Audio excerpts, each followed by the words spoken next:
bout d'un mois, l'erreur qu'il va commettre, c'est qu'il va traduire le Nouveau Testament en Yipun. Ce qui est une incongruité, puisqu'il a passé 7 ans, là on parle majoritairement Nzebi. C'est plutôt Nzebi qui devait traduire. Voilà, donc en fait, il s'est trahi lui-même sans le savoir. Les gens, c'est moi qui m'en suis rendu compte, j'en parle d'ailleurs dans mon ouvrage. Ce qu'il faut dire, c'est que avant de prendre justement le pasteur Jean Badinga, il y a une mission qui a été conduite par 2 Américains blancs qui vont faire le tour de Langouni. Quand je dis le tour, c'est vraiment le tour de toute la province qu'on appelle actuellement Langouni. Voilà, y compris chez ce qu'on appelle Babongo. Quand on dit pygmée, le terme pygmée n'est pas correct scientifiquement. Donc, jusque chez les Bongos, ils vont faire un tour, Barim, tout ça, ils vont faire le tour de toute Langouni. Je dis bien Langouni. Bon, maintenant, lorsque nous considérons la ville de Ndendi, donc Ndende, pour aller à Tshibanga, dès que tu sors de Ndende, le premier village de la Nyanga s'appelle Niali. Niali, oui. Voilà. Mais ceux de Niali sont très loin de Tshibanga. Ce qui fait que leurs courses, les hôpitaux, tout ça, ils préfèrent aller à Ndende, les banques, voilà. En effet. Et donc, curieusement, cette première mission américaine n'est pas arrivée à Niali, à effleurer Niali. Ça va jusque-là? Nous sommes en 1935. Maintenant, entre-temps, lorsque, en 1945, l'aventure de la bombe nucléaire est lancée, les Européens étant plus avancés en physique, c'était un programme en fait occidental. C'est-à-dire que les Américains étaient associés aux Européens. Or, entre-temps, ils envoient 2 autres missionnaires américains blancs, Ozzie Pearson et Don Fairley. La première fois, ceux qui vont faire le tour, c'était Don Fairley et Johnny Colson. Et là, c'est Don Fairley, Ozzie Pearson qui arrive. Ozzie Pearson arrive avec son enfant. Et il reste de 1935 à 1942, soit 7 ans. Or, celui qui est resté 7 ans à Lebam, donc les Bamba, où la langue parlée le plus est Nzebi, eh bien, normalement, même s'il est pasteur, c'est la langue Nzebi qui devrait parler. En effet. Maintenant, il y a eu une erreur d'Ozzie Pearson. C'est-à-dire qu'en 1942, j'ai dit bien jusqu'en 1942, les Blancs, les Européens là sont ensemble, là, Américains et autres, mais lui, il est ici au Gabon, dans le sud-ouest du Gabon, les Bamba. Il dit en 1942 qu'il a fini sa mission. Il va la terminer en Ndende. Au lieu de la terminer en Ndende, il traverse, il va à Niali, qui est le premier village de la Nyanga. Or, qu'il s'agisse des confins de Ndende ou de Niali, il y a un chemin là, une voie de passage qui conduit jusqu'à Moabi. Et il faisait semblant, il disparaissait des semaines entières.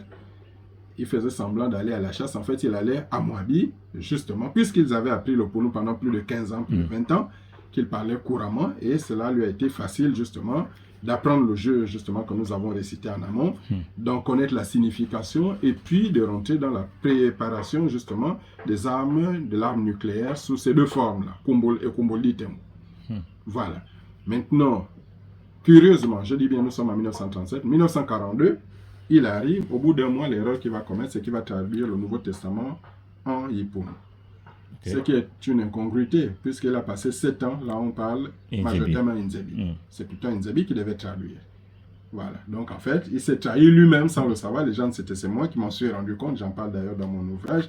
Donc il faisait partie de ces Américains qui étaient allés à Kinkosi et tout cela, et qui partaient justement apprendre le Hipono, qui l'ont appris pendant très très longtemps en déplaçant justement leur formateur. Donc maintenant, qu'est-ce qui va se passer? Ce qui va se passer, c'est que finalement, il dit qu'il rentre, il a traduit le Nouveau Testament Hipono, et puis brusquement il dit que quand il était à Kinkosi, il était atteint de tuberculose, la tuberculose est revenue. Elle avait été soignée par des prières, parce que officiellement c'était des pasteurs, et elle était revenue. Il fallait cette fois-ci qu'il puisse repartir, se faire traiter aux États-Unis.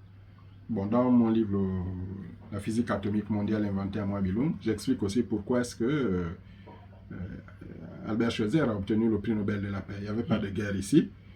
Il n'y avait aucune raison qu'on puisse lui octroyer le prix Nobel. Il n'y a pas de guerre tribale. Et puis, ce qu'on appelait son hôpital, c'était un hôpital de brousse. Aujourd'hui encore, il suffit d'être au Gabon pour constater que rares sont les personnes qui vont à l'hôpital. C'était encore plus vrai par le passé, où la médecine traditionnelle était maîtrisée pratiquement par toutes les familles.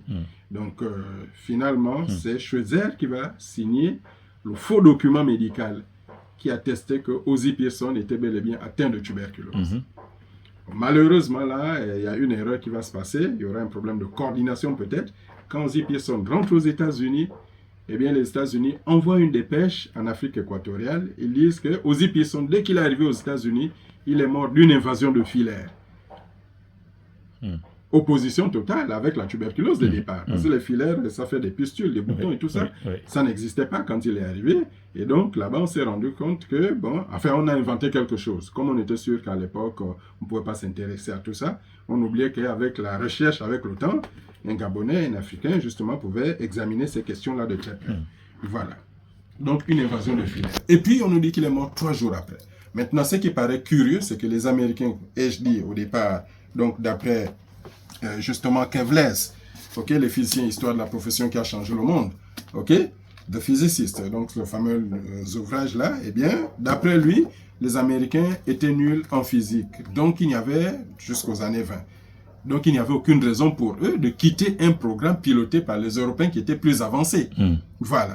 Or, curieusement, c'est après le retour de Pearson, après le passage de Pearson, d'Ozzie Pearson, lui, dans le sud-ouest du Gabon, son retour aux États-Unis, son prétendu décès, que les Américains vont décider de sortir du programme conjoint avec les Européens pour avoir leur programme seul qu'ils vont appeler Manhattan Project, le projet Manhattan, dans lequel ils vont écarter tous les Européens qui ne voulaient pas travailler au compte des États-Unis.